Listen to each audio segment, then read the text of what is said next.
One day I'm gonna be everything I wanna be. I don't let it get the most of me. One day I'm gonna be free. I wanna be everything I'm gonna be. My future right in front of me. One day I'm gonna be free. I wanna be free. Then let me be. From the depths of darkness, a voice emerges. A host with a fire burning in his soul. With a heart of steel and a spirit unbroken. He rides on two wheels ready to claim his throne. Amidst the chaos and the thunderous roar, insane wheels rise as a force to be reckoned with. Fueled by the power that only metal can bestow. He takes his stand, refusing to submit. Insane wheels hear his battle cry. A metal mayhem that will never die. With engines roaring, he paves his way. A legend in the making, day by day.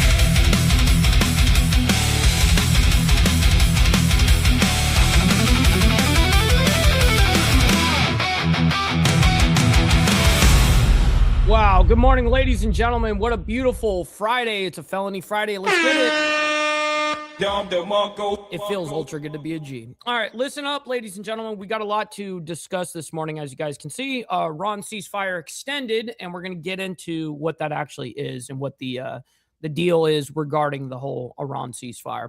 Again, we got something kind of crazy going on. There was an explosion not that long ago. I think we reported on yesterday about the Artemis, whatever, exploding, SpaceX's version or whatever. And then we had Blue Origin last night explode on the launch pad last night. It's wild. Jeff Bezos shit over there. His operation totally exploded and it erupted in the middle of the night. And we have that footage for you guys, as well as global updates. So this is what we're going to be discussing this morning. Obviously, U.S. and Iran agreed to the 60-day ceasefire memorandum to resume nuclear talks. Okay, so this is basically a 60-day extension of the ceasefire, but with the goal in mind of the nuclear program. But while this happens, they're going to try their damnedest, quote unquote, from me, that they're going to go ahead and try to open up the strait. But we'll see how this plays out. Nonetheless, we have Dallas explosion update. We have that just happened yesterday. There's been a lot of explosions that we've covered this week, sadly. Over there in Dallas, there was an apartment complex. It says, quote, unknown how many possible fatalities, officials say. That's when this whole thing was breaking. Now, we actually have all of the updates from governmental officials and all that leading up until this morning. But it says here, when it was just first being reported, officials in Dallas, Texas, provided an update on a large fire at an apartment building. Dallas Fire Rescue said at least 4 people have been taken to the hospital. More victims are possible. Quote, at this time, it's unknown to how many possible fatalities we may have, DFR Assistant Chief James Ross said. The fire was reportedly the result of an explosion. Officials are expected to hold another press conference later this evening, which we do have for you guys. I had to clear my voice real quick, or clear my throat real quick. And then we have the update on the deadly explosion in Dallas, fatalities confirmed by officials. I'm not sure how much information we're going to get out of that. Now, into the regards of the New Jersey ICE detention center protests, or whatever that detention center for illegal aliens are. Nonetheless, New Jersey governor comes out and says ICE facilities should be, quote, should be closed down. And this is regarding that whole food strike and all that. Anyways, then we have about 14 hours ago, the update: crews rescue riders stuck on roller coaster in Texas. Now, there's a lot of shit going on over there in Texas. It says on Thursday, which is obviously yesterday, crews began rescuing riders stranded on the Iron Shark roller coaster at Pleasure Pier in Galveston, Texas. Officials said 8 people were on the roller coaster when it got stuck. Firefighters are using a tower truck to get the roller coaster riders down. It's unclear at this time what caused the roller coaster to get stuck. And we have that footage for you guys, obviously. The update on the Dallas apartment explosion that happened yesterday. It says child among 3 killed. Man, I hate these kind of updates. A suspected gas explosion and fire were reported on Thursday at an apartment building in the Oak Cliff neighborhood of Dallas. Officials confirmed that at least 3 people were killed in the explosion, including a child. Oh, man, I hate hearing that shit. Then we're going to get into the Middle East quite a bit this morning. Just coming out 11 hours ago, right around 11 p.m. Central Standard Time last night for me, this came out. U.S.-Iran ceasefire deal reportedly extended by 60 days. And we're going to get into that here in a bit. That's going to be one of our first stories we're going to be talking about, and we'll clarify what the memorandum is. Anyways, new details. Blue Origin rocket blows up. Bezos and Musk react. Now, this happened breaking, quote unquote, 4 hours ago. New details are pouring in after Blue Origin rocket owned by Jeff Bezos exploded during a test at a launch pad Thursday night, shaking nearby homes and lighting up the sky orange for a short time. Yes, it did. Now, this happened, it's saying it's being reported 4 hours ago, but this is the update to the original report. They did, basically just do a quick little breaking segment that this was happening, but they didn't have any information. So now we have the information for you guys. Also, today, Pakistan's foreign minister meets with Marco Rubio, just an hour ago, it says. Today's Pakistan's foreign minister will meet with the Secretary of State, Marco Rubio. This comes amid the conflict with Iran. Now, Pakistan is an interesting development regarding, the whole Iran thing. Now, they've been involved in negotiating, being a mediator for both sides since about March. That's about the time that they've been involved. And you got to always remember, all these different countries are also going to have their own narratives and what they want and stuff like that. You got to remember, why is Pakistan even involved in the first place? Well, they rely on a heavy amount of oil from the Gulf states. So they're like, well, we need to get this underway so we can actually survive over here. Anyways, 15 minutes ago, this just coming out right as we hit go live, basically. It says 5 dead, 34 injured in a bus crash in Virginia. Hate hearing shit like this. All right, ladies and gentlemen, let's go ahead and do our call to actions real quick, and then we'll get into the madness of this morning. Please make sure you hit that like button, double tap that screen if you guys are on the vertical side, and also hit that subscribe button. This is what we do Monday through Friday, and of course, we have Saturday morning for members only. Now, speaking of members, please consider becoming a member, starting only at $3.99 a month. Making sure we're not breaking the bank out there with anybody, but check it out. This is what allows us to be on these airwaves as well as have these lights on. So thank you guys for becoming members and staying members. Little side note here, follow my Instagram at BallValveTV, where I post everything behind the scenes of not only my life, but as well as the show, Millennial Food Time, breaking news, all that great shit. It's a great way to get a hold of me one-on-one. And we also have a Discord server for all of you legends to continue the conversation. As we're only live for approximately about an hour, we love to, of course, continue the conversations. Go in the video description down below, and that's where, of course, our Discord invite link is. And last but not least, all super chats, super stickers, gifted memberships, and membership signups are, of course, all going to be presented live and shouted out onto the show.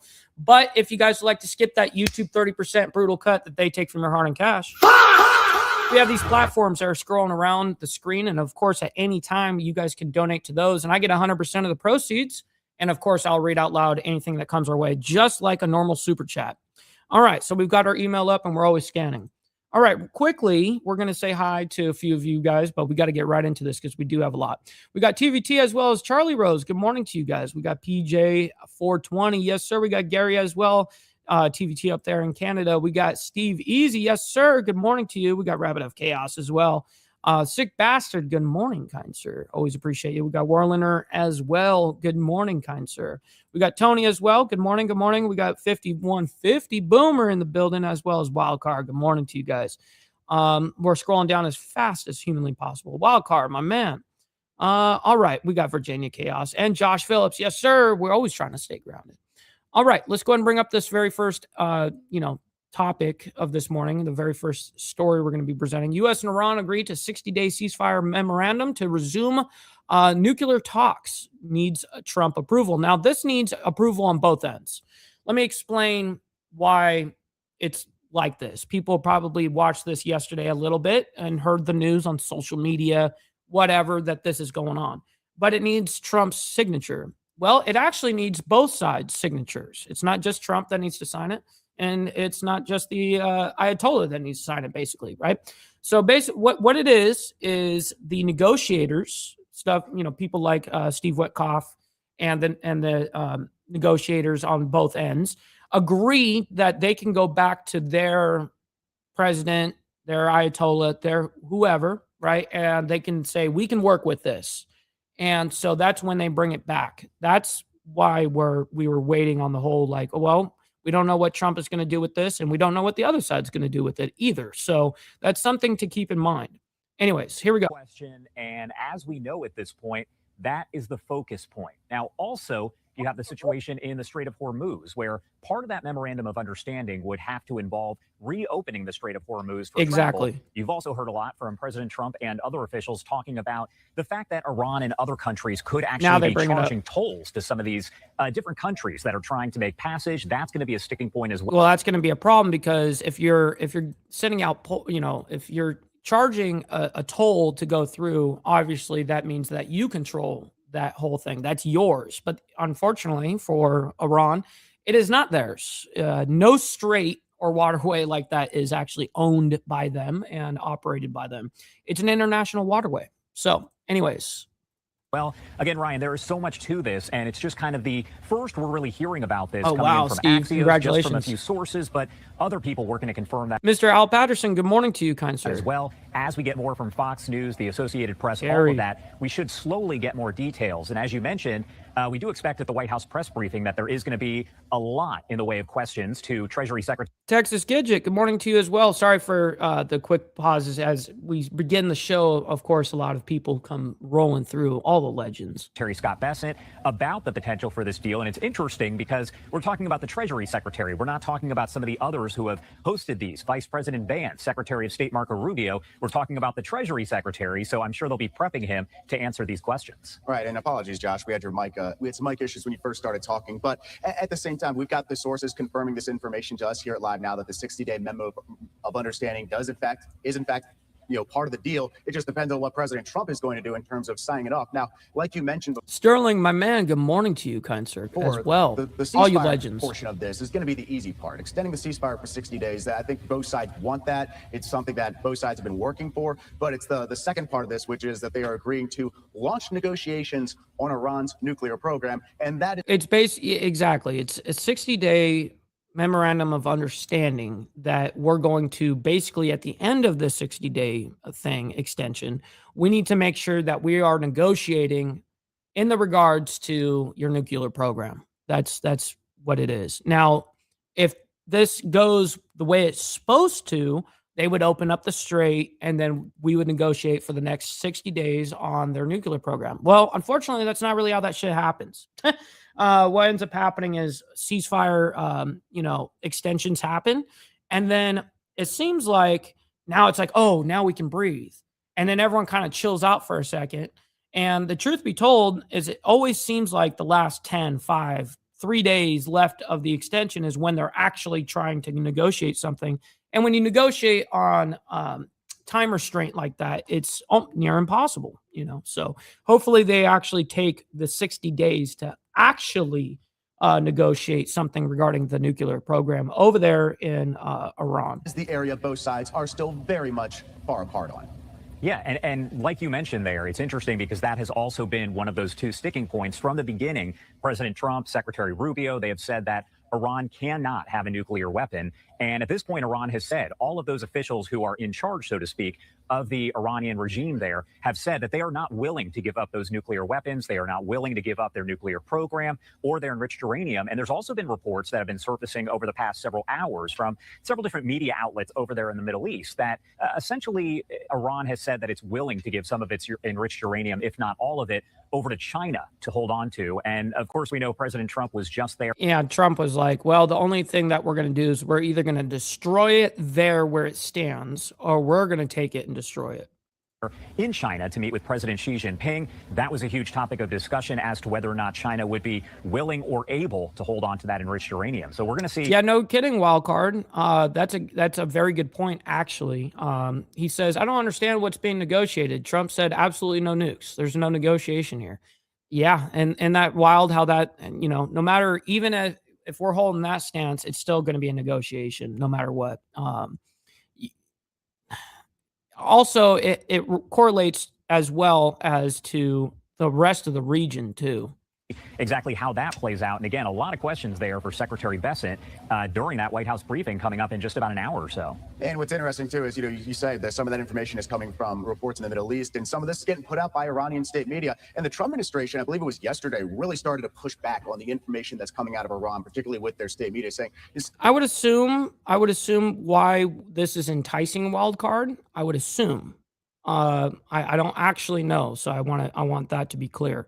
But I would assume that because it would temporarily open up the Strait of Hormuz, it would relieve global pressure on the United States in our position. That's what I think. It's more of a strategic thing. Stop believing what Iran state media is saying. You cannot trust what they're saying. So the messaging campaign has been a big part of this ongoing conflict for a while now. And oddly, the Iranian government has kind of tapped into social media and AI using these ads to kind of try to tie the Trump administration to Israel and say that they're doing Israel's bidding. So, the United States is kind of fighting with its adversaries, this war of information or disinformation that really hasn't maybe been as prominent in the past. Yeah, and like you said there, the White House has come out and said many times, time after time, that you should not believe anything that's reported by Iranian state media. We've heard, of course, today, Iran telling its state media they. Yeah, but the truth is both sides do the bullshit of lying, right? Where we're going to say it's better than it actually is, or it's whatever, or the other side's worse than it actually is, skew the numbers in the favor. I mean, that happens nonstop. So, but yes, I will tell you that Iran absolutely is no one to be trusted, but neither are we. So that they were retaliating against the U.S. by launching this ballistic missile that went toward an American base that was over in Kuwait.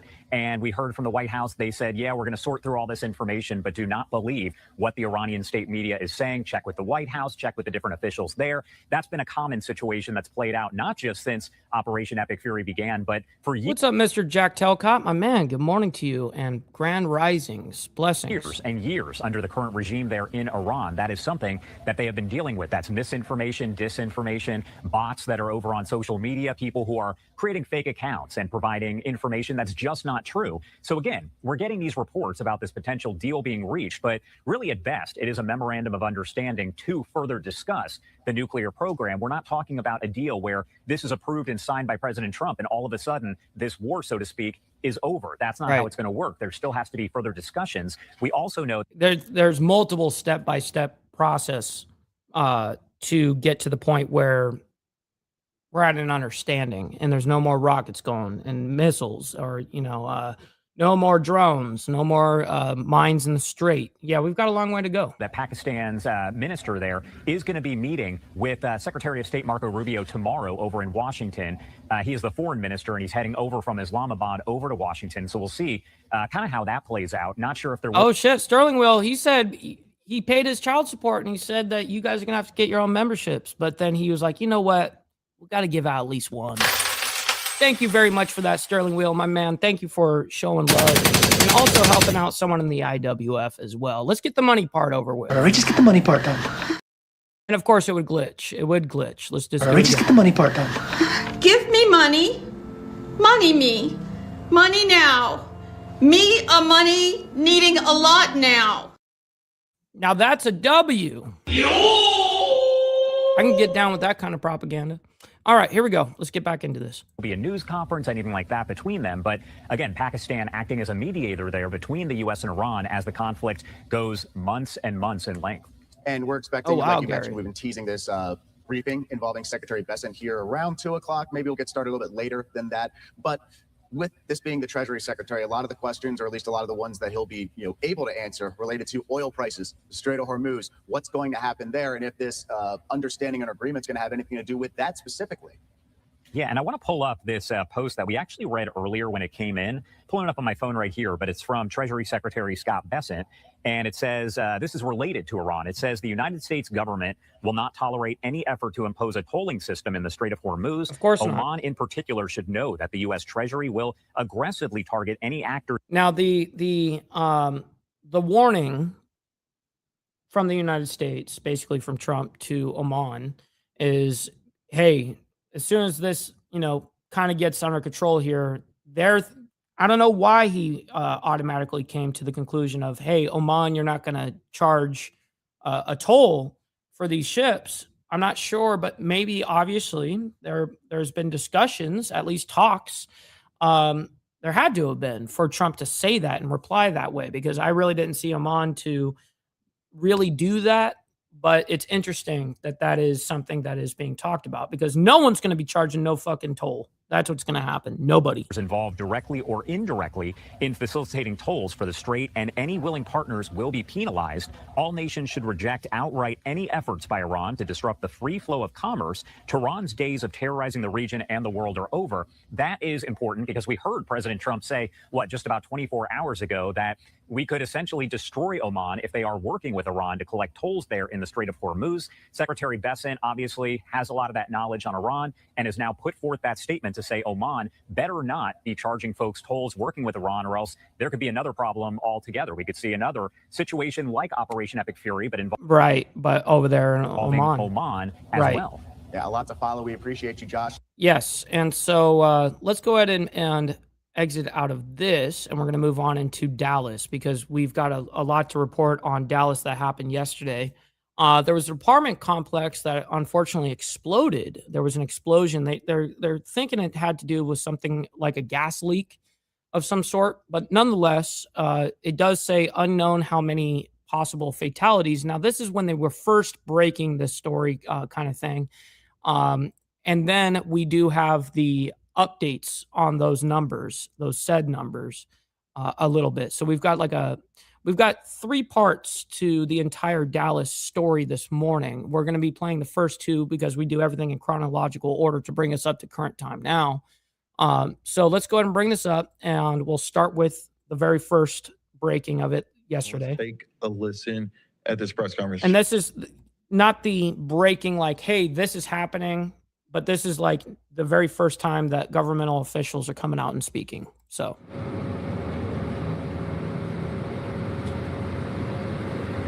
that'd be Hormuz.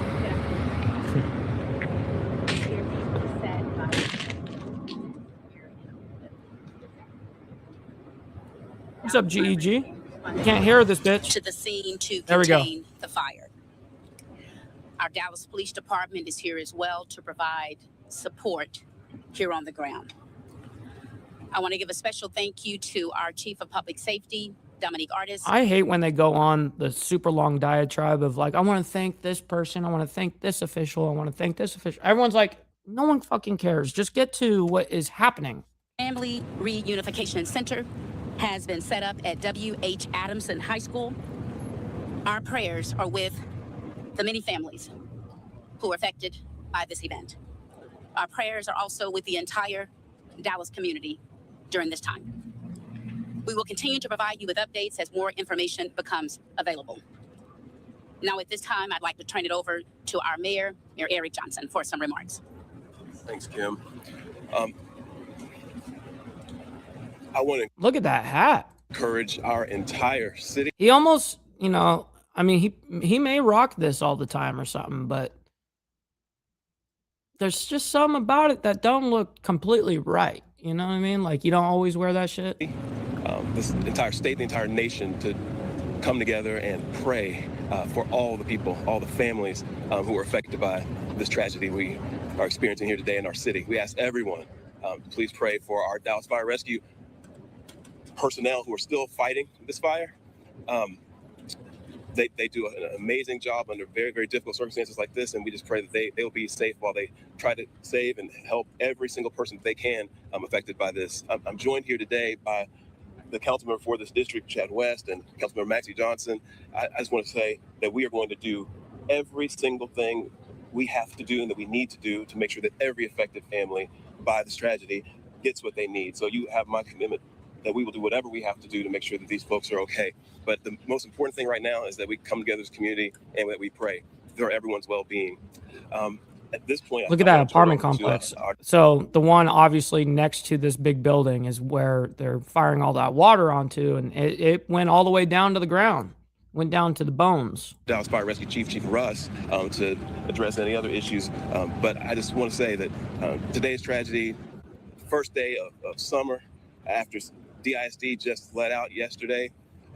And then to have a terrible gas leak, that's rough. Unfortunately, it doesn't sound like they're going to give us a lot of information there. Let's go ahead and fast forward a little bit here so we can get a full image of what's happening. But they are still on scene doing their primary searches, and we learned that they put a drone in the air to look for those victims. Officials there saying right now there is an unknown number of fatalities, but we did learn in that press briefing there that 4 people were taken in the hospital, and we currently do not know what their conditions are. But earlier reporting had said that at least 1 person was injured, and we just got that update there saying. And there's an update to give you the sad update. There's been a child that died in that explosion. So let's go ahead and get a little bit of an update. We're not going to play the whole thing either.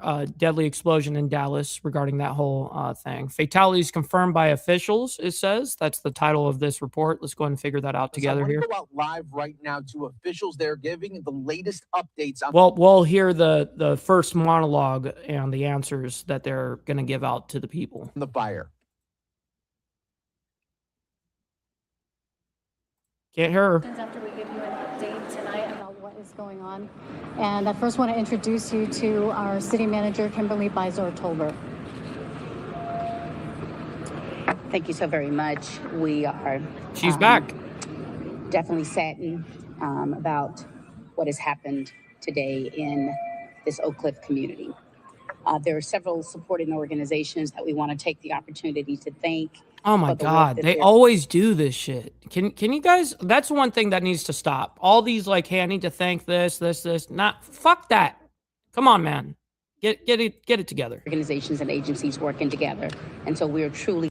I don't care about none of that. And at this time, I'd like to extend from the Dallas Fire Rescue Department and our first responders our heartfelt condolences in this time of bereavement for the families.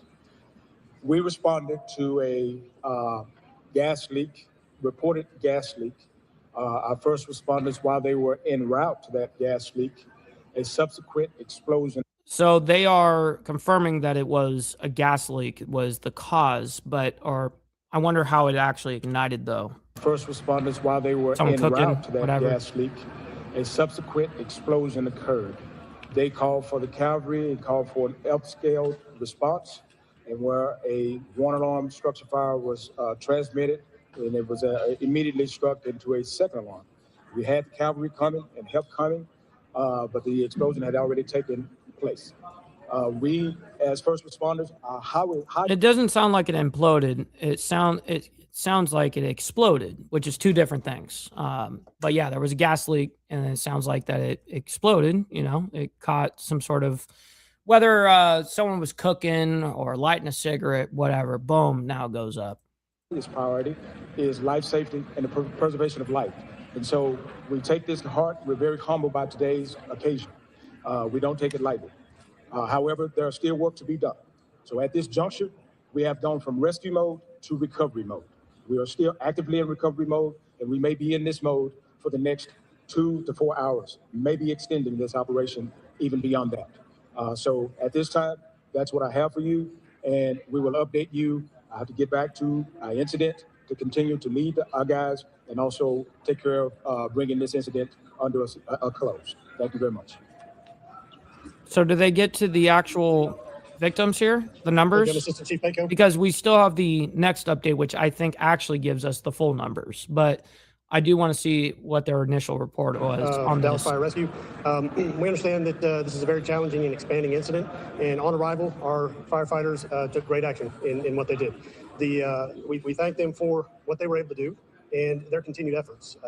It has been quite a challenge from the very beginning because this was expanding with multiple aspects of hazards that had to be addressed. With that, we also understand that this has the impact on the community as well.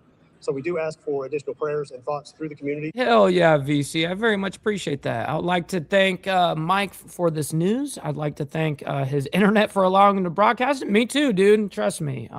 Me as well. I would like to thank Lucy for being a team player. I like that shit. I would like to recognize all these things in our lives, right? So, but I do appreciate it, even though you're having fun with it. But those yeah, affected, I do and for those appreciate it. firefighters that continue to work through that. Again, thank you very much.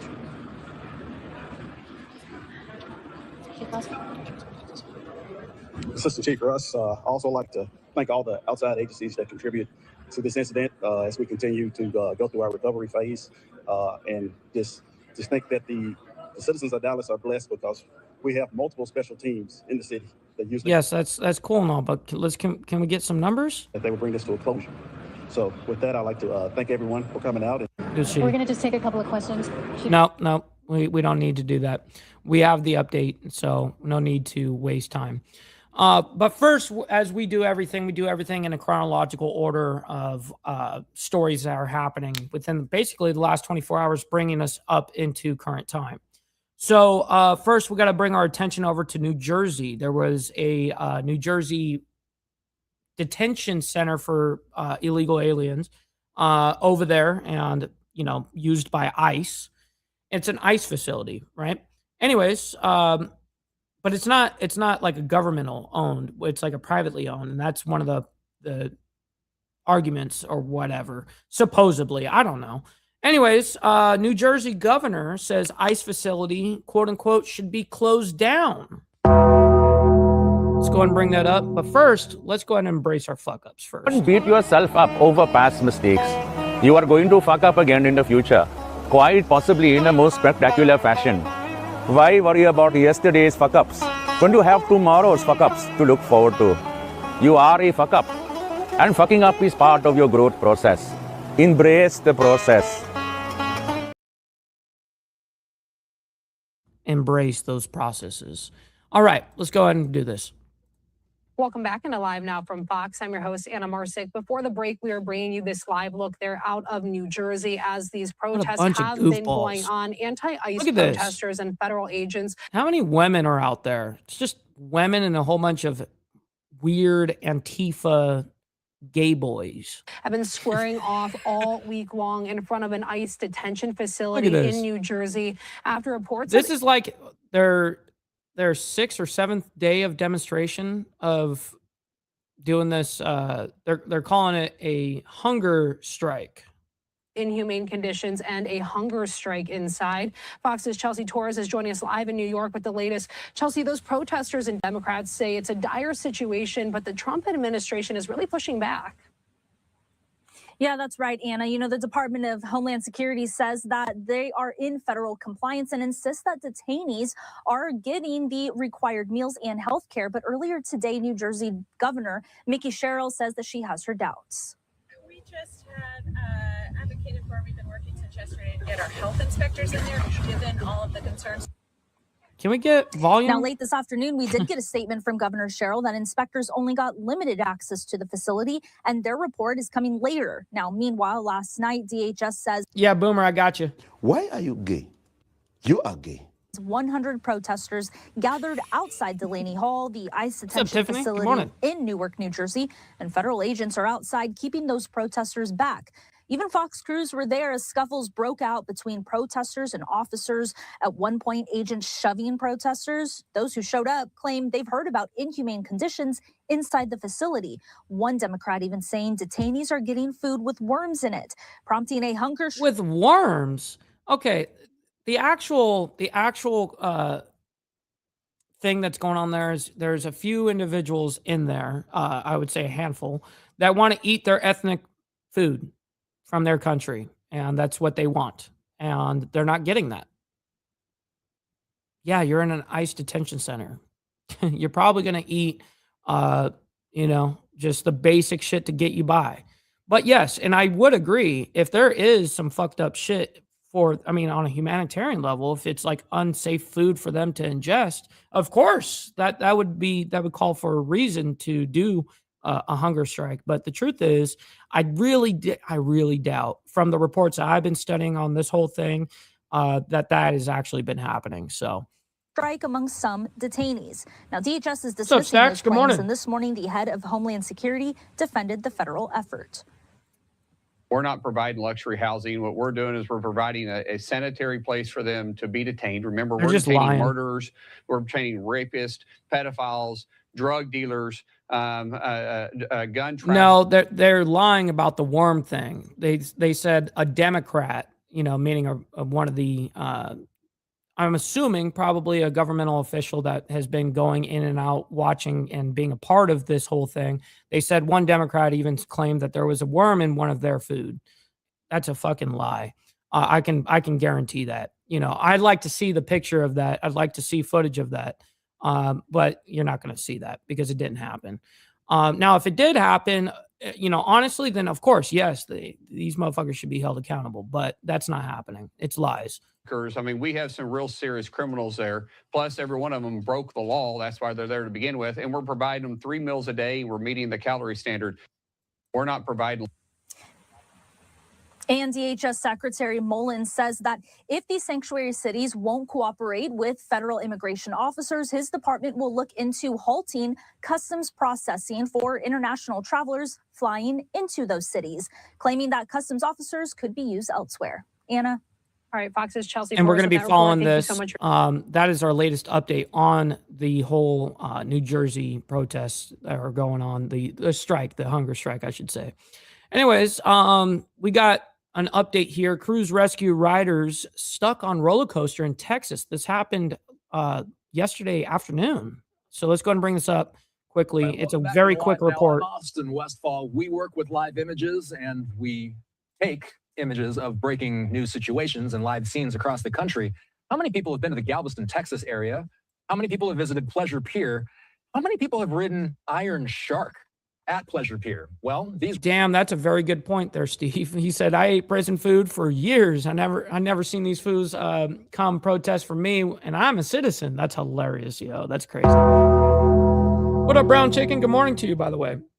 Virginia Chaos says worms are protein. That's facts. That is fact. Riders, they're writing it right now, and it looks like emergency crews are having to, oh my gosh, these people who are strapped in to the roller coaster car, looks like, and they are on their backs. That looks like a nightmare. Like they got stuck right near the peak of the roller coaster, but they got stuck right before the pinnacle. What if all of a sudden it just dropped, like it released? It was now no longer stuck.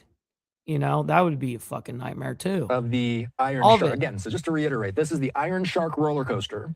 It's at Pleasure Pier, which is in Galveston, Texas. For those unfamiliar with the area, that's typically where people would drive to the beach if they live in the Houston area.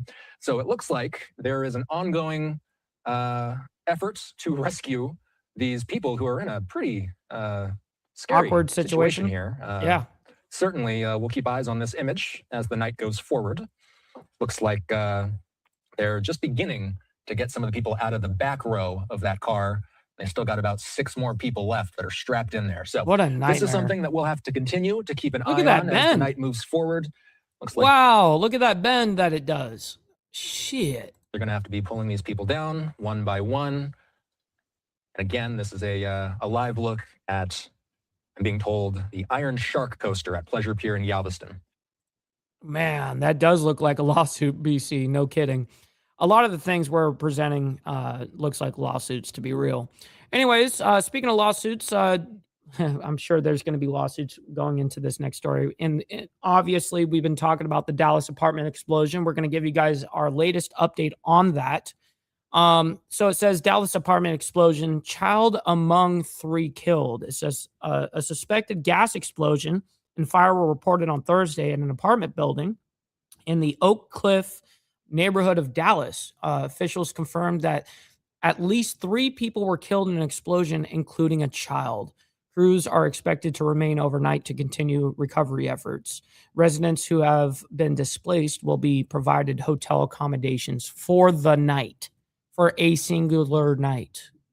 Their apartment just fucking is now magically gone, and yeah, we'll cover you for a night. We got you. Yeah, at a Motel 6 or some shit.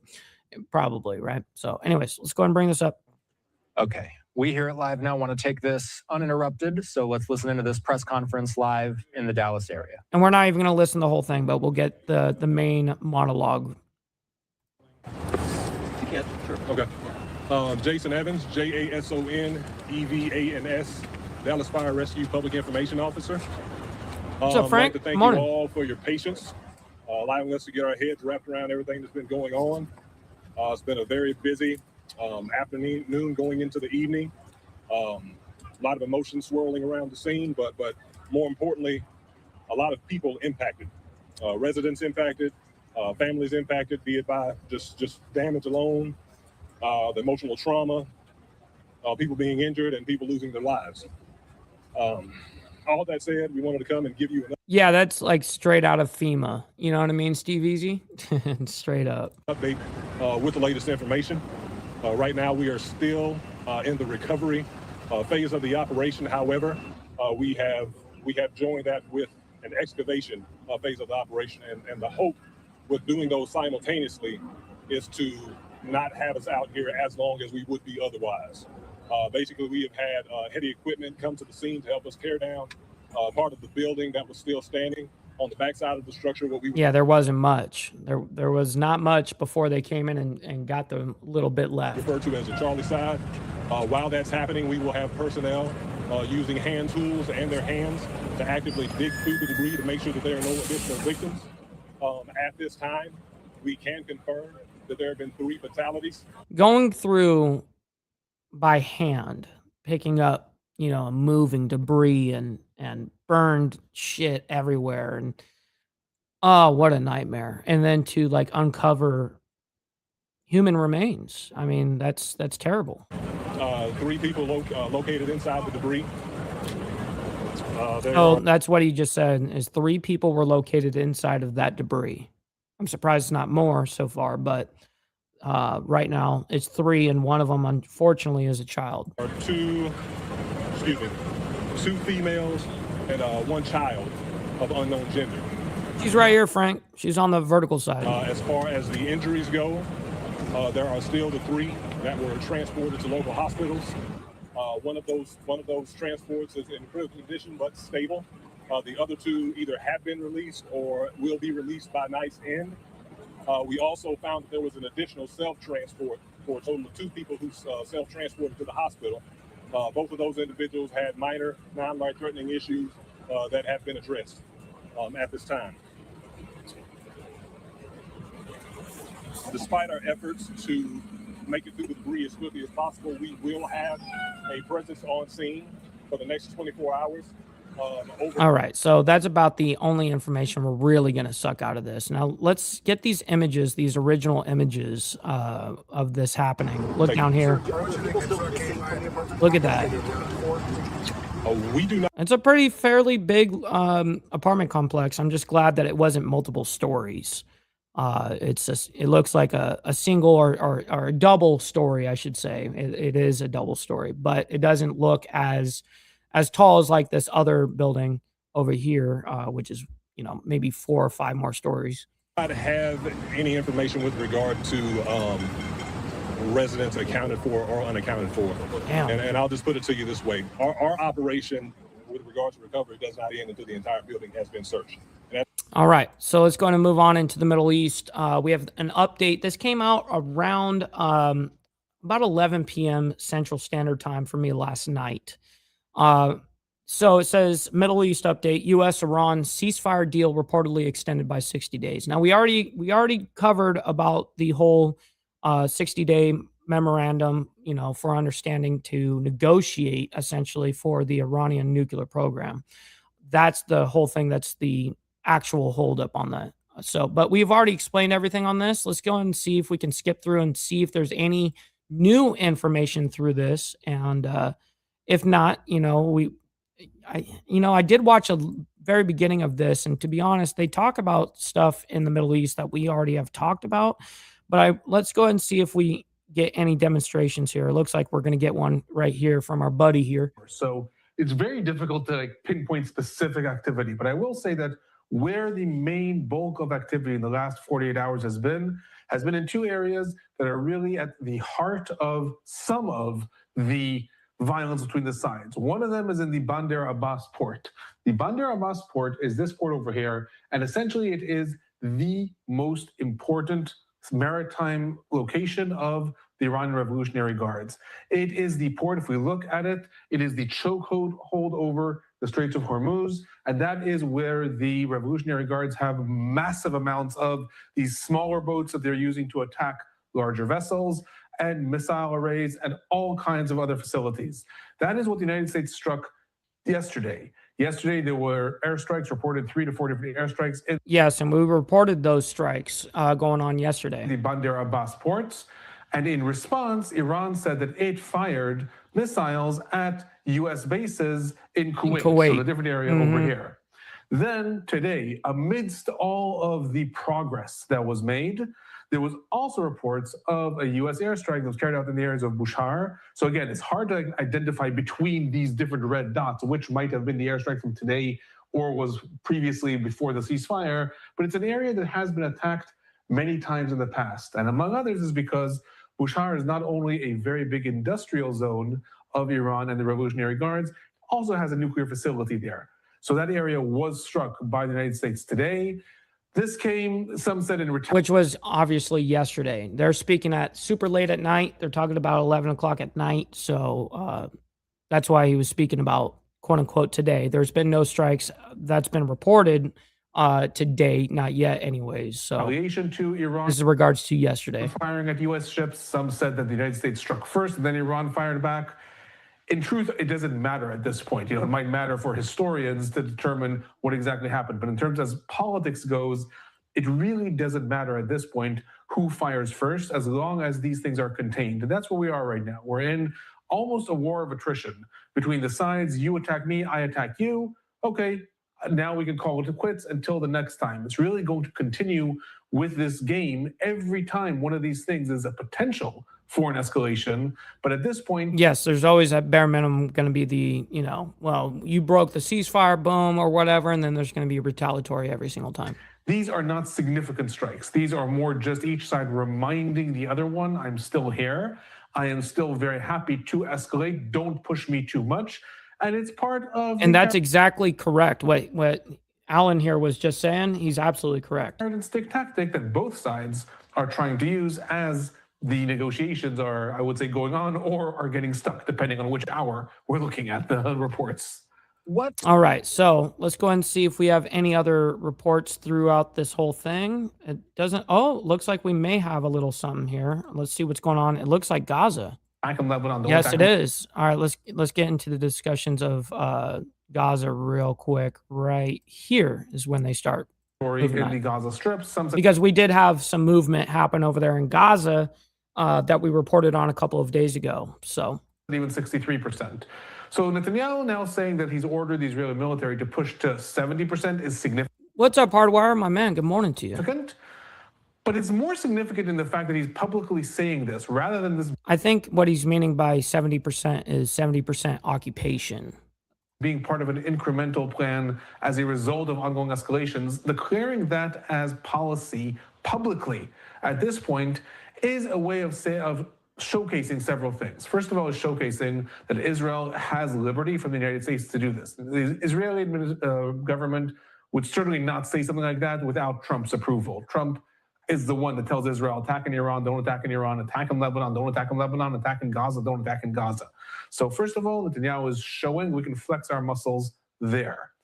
A second reason why that might be happening now is, again, associated with that deal with Iran once things spiraled. But it is totally interesting that Netanyahu is theoretically, from the way that he just put it, is that he's taking orders from Trump. Like, hey, when Trump calls and says, you attack Hezbollah, boom, they're going to do it. When, they say, you're going to go attack Hamas. Well, that's interesting that Trump holds those kind of cards, especially over someone like Bibi Netanyahu. Down in the Middle East, everyone can expect that Trump is not going to want an escalation anywhere else. So once there is, Trump, I'm sure, will announce that there's peace with Iran and peace in the Middle East, which there won't be, but there might be a ceasefire.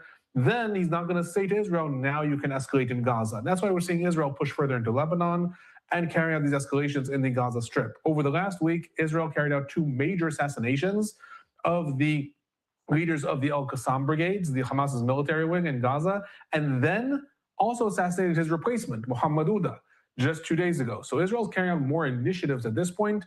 I would associate that with a possible upcoming deal and Trump wanting to again announce that there's peace in the Middle East, and Israel recognizing at that point we're not going to be able to change the status quo in the Gaza Strip. Yeah, after this whole thing, there definitely ain't going to be no peace in the Middle East.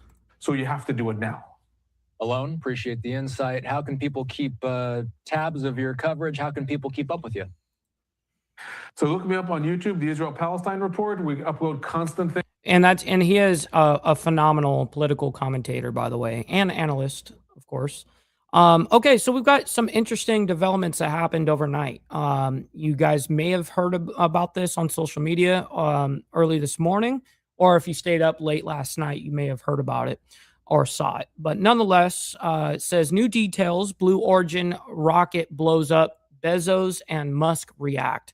Says new details are pouring in after a Blue Origin rocket owned by Jeff Bezos exploded during a test at the launch pad Thursday night, which was obviously last night, super late, shaking nearby homes and lighting up the sky orange for a short time. Now, it is a big explosion. It is way big. We've been covering a lot of explosions, even with a couple of these rockets, from 2 different companies, actually. It's interesting, but here we go. Let me go and show you. Welcome back into Live Now from Fox, and you are taking a live look here over Cape Canaveral, Florida, where we have just an absolutely wild story that happened overnight with a Blue Origin rocket exploding. And there were a lot of people who saw this explosion, and we are now starting to hear from witnesses. And this is where we want to bring in a Fox 35's Amanda McKenzie now into the conversation. Amanda, what can you tell us about all this?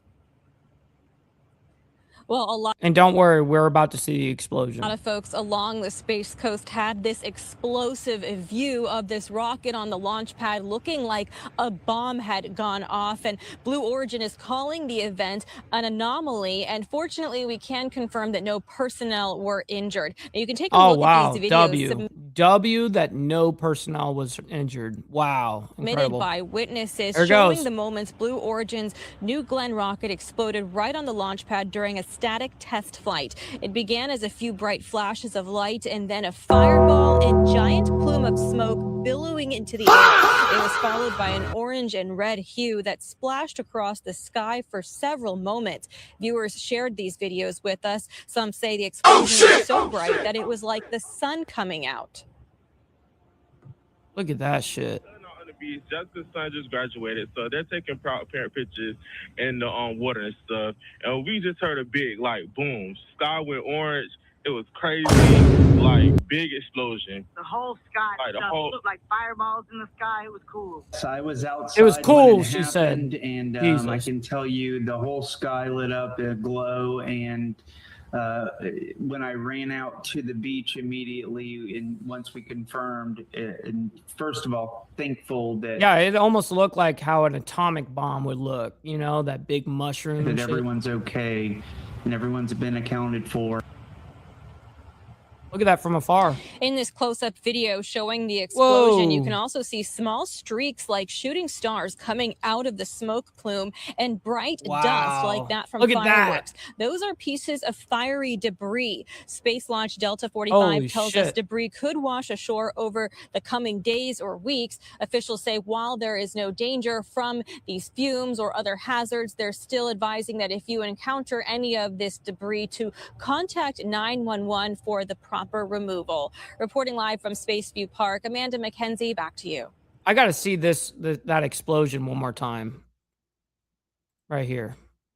flight. It began as a few bright flashes of light and then a fireball and giant plume of smoke billowing into the air. It was followed by an orange and red hue that splashed across the sky for several moments. Viewers shared these videos with us. Some say the explosion was so bright that it was like the sun coming out. Brutal.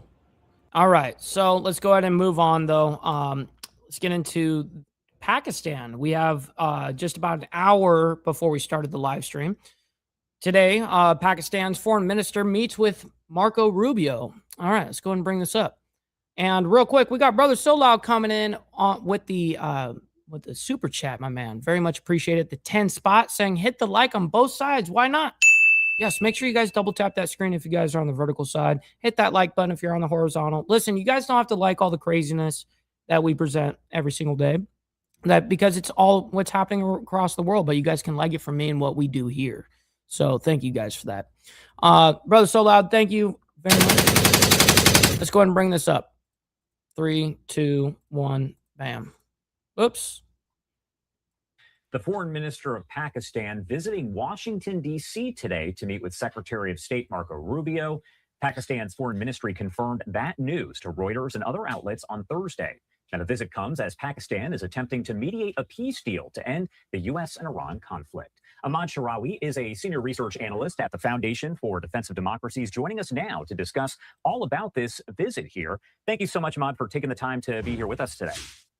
Thank you for having me. This guy. And first off, I want to start by just... Now, this guy is actually really good, but the way that he speaks is really hard for people to follow. But what he reports on is actually very accurate. So just wanted to point that out before we even, go through with this report. I know that about him. Asking you overall about the significance of this visit here. What's up, Charles? Good morning. Pakistan's foreign minister to Washington, D.C. as all of this is kind of playing out between the U.S. and Iran.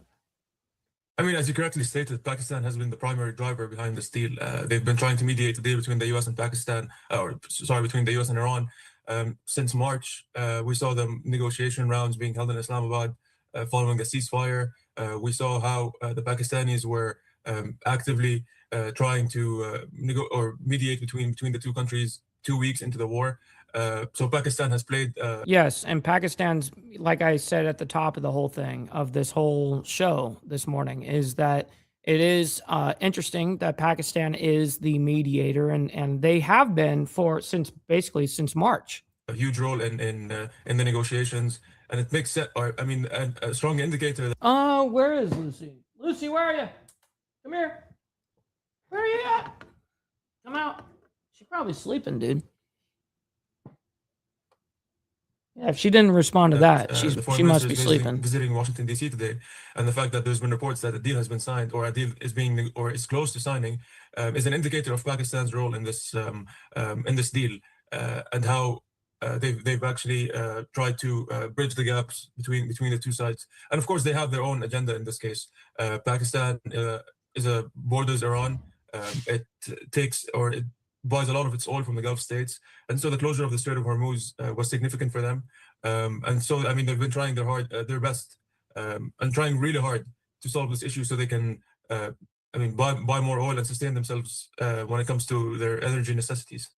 And I wanted to ask you and this is maybe a tough question to answer as it is a loaded question, but what would a successful meeting between Secretary Rubio and Pakistan's foreign minister look like, especially, again, given the circumstances of what we're seeing between the U.S. and Iran? Well, that's actually a very good question. What Josh is alluding to is what, even if this were to go great, what could this do going forward here?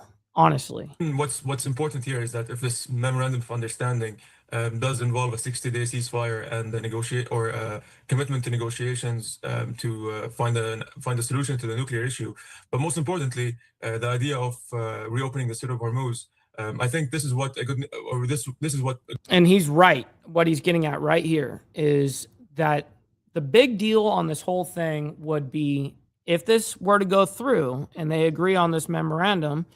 It would open up the it would open up the Strait of Hormuz for a short while anyways, right? It would open it up for that 60 days. Now that if that were to happen, that would be a humongous deal for the United States because it takes global pressure off of Trump and the United States. That's the name of the game. So it would be a big deal for us for a short while. That now, of course, is this a long-term fix? Of course not. 60 fucking days. Good meeting would be if we are able to get guarantees that the Iranians will reopen the Strait of Hormuz.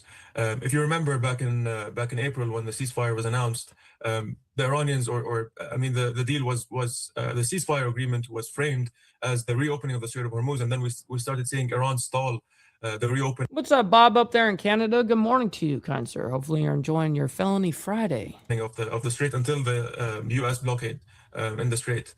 So I think what's important here is that we get guarantees, tangible guarantees that there will be that as soon as that agreement is signed, there will be the Strait of Hormuz will be reopened to maritime shipping, and that there will be commitments from the Iranians to prevent any whether rogue elements within the IRGC, whether the Iranian or the IRGC themselves from posing threats to. Well, that's going to be also hard because, Iran basically works in like 38 different factions. It's very, very fascinating the way that they have made their state, meaning their nation. It's interesting how they work on a military level. It's fascinating, actually. It's like 38 different armies. It's totally wild. Anyways, enough of this. We understand what's going on here. Let's see if there's any other reports on this, meaning, big posts on social media or anything from governmental officials. No, there is not. All right, let's get into this next story here. Unfortunately, wow, 5 dead, 34 injured in a bus crash. Bus crash. Jesus Christ. In Virginia. You gotta embrace your fuck ups for that one, for damn sure. Don't beat yourself up over past mistakes. You are going to fuck up again in the future, quite possibly in a most spectacular fashion. Why worry about yesterday's fuck ups when you have tomorrow's fuck ups to look forward to? You are a fuck up, and fucking up is part of your growth process. Embrace the process. Meanwhile, I'm just enjoying. Man, motherfucker talk out. Of course it would glitch. Man, motherfucker talk all the shit they want. But you see me, I'm sitting up here snacking on this big ass sandwich, not getting a fuck. Kiss my dick, motherfucker. True, though. True. All right, let me go and bring this up, this next story here. 3, 2, 1, bam. And welcome back to Live Now from Fox as we continue to follow this breaking news out of Stafford County, Virginia. That's just about a mile south of Washington, D.C. We're learning 5 are dead, 34 injured in an I-95 bus crash. And here's what we're learning from our Fox 5 D.C. team. A deadly crash on Interstate 95 in Stafford County early this No, there's not going to be a super long OT today. Not today. Morning left 5 people dead and dozens injured. This is all according to Virginia State Police. They also say that crash happened around 2:35 a.m. on Interstate 95 southbound in Stafford County. Preliminary findings indicate southbound traffic was slowing for an upcoming work zone when a bus failed to reduce speed and struck 6 vehicles. I want to take you out now to this live look that we have here at the scene this morning, just coming into our newsroom. 5 people in the vehicles hit by the bus were killed.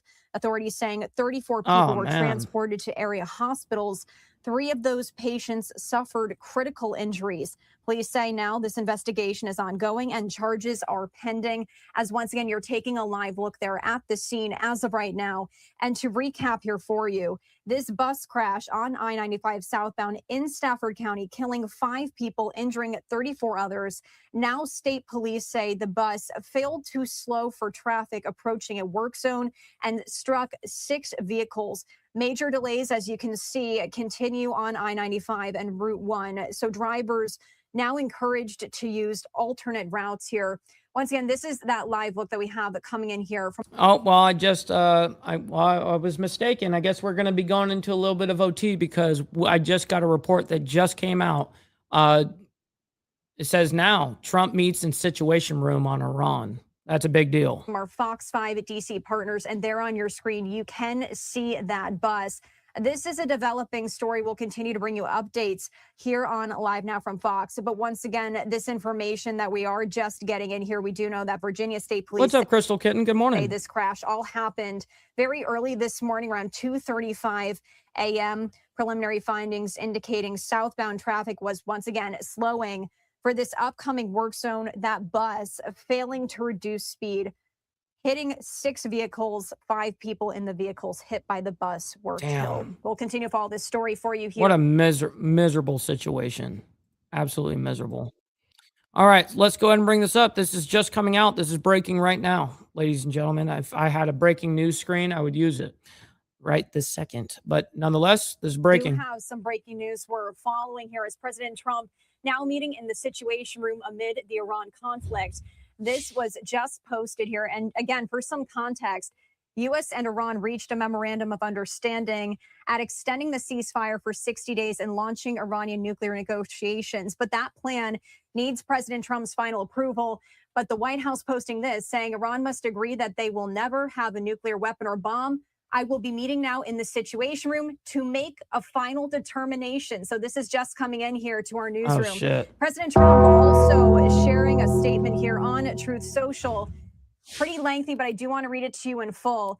It says Iran must agree that they will never have a nuclear weapon or bomb. The Hormuz Strait must be immediately open. No tolls for unrestricted shipping traffic in both directions. All water mines, bombs, if any, will be terminated. We have removed through detonation numerous such mines with our great underwater minesweepers.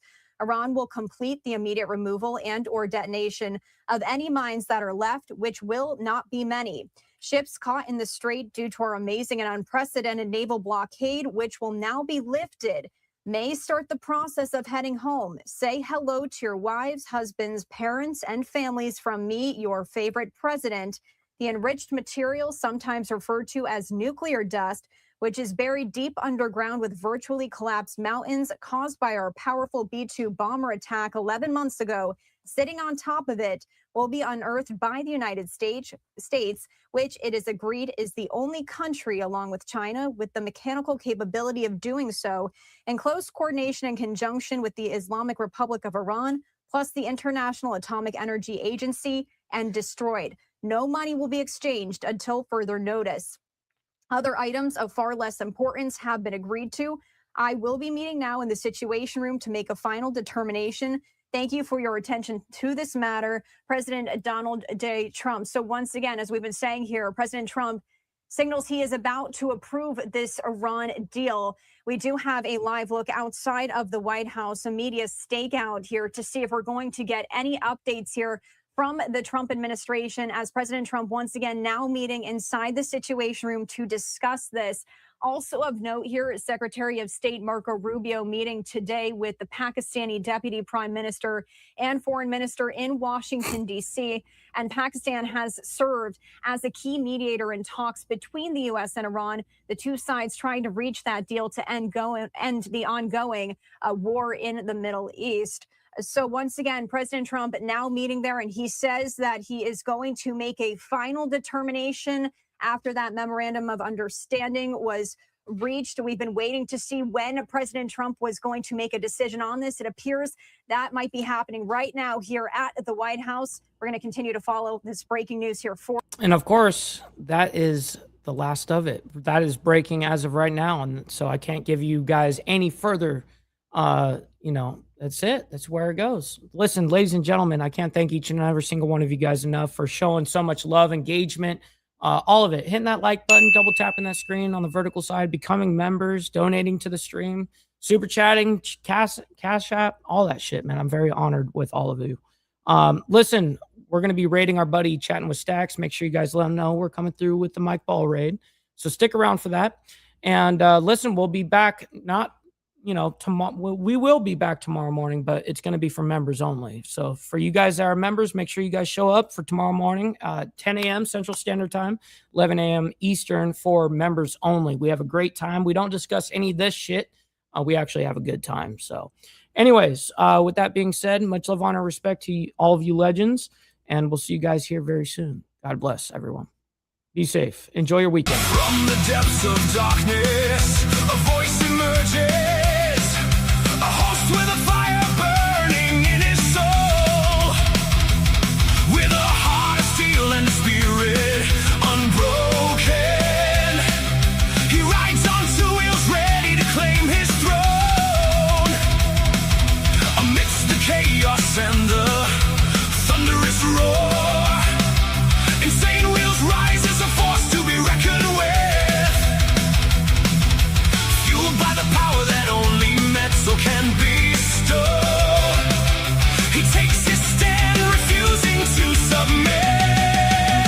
Insane wheels, heroes battle cry.